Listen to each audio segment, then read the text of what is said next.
اس حدیث میں جو چیز ہلاکت میں ڈالنے والی ہے اس کے متعلق ارشاد فرمایا کہ وہ جادو ہے۔ لغت میں سحر سے مراد پوشیدہ اور لطیف سبب ہے۔ قرآن مجید کی سورۃ اعراف کی آیت نمبر 116 میں ارشاد فرمایا سحروا اعین الناس واسترہبوہم وجاءوا بسحر عظیم۔ جادوگروں نے لوگوں کی آنکھوں پر جادو کیا اور انہیں ڈرایا بڑے جادو کے ذریعے۔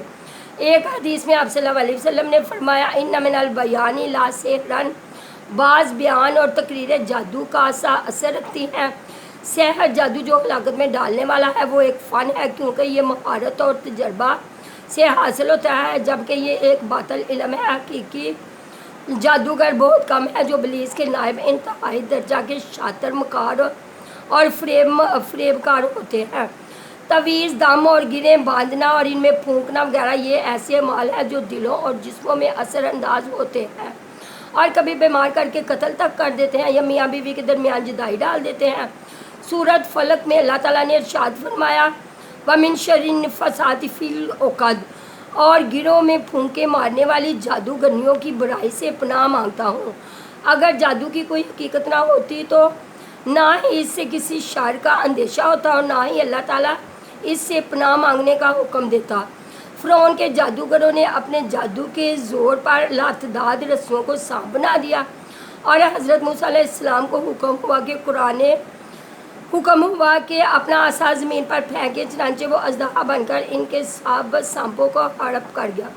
اس لیے قرآن میں ارشاد فرمایا وَلَا يَفْلِحُ السَّاحِرُ حَیْثُ أَتَىٰ۔ سورۃ طٰہٰ، جادوگر جہاں سے بھی آئے کامیاب نہ ہوگا۔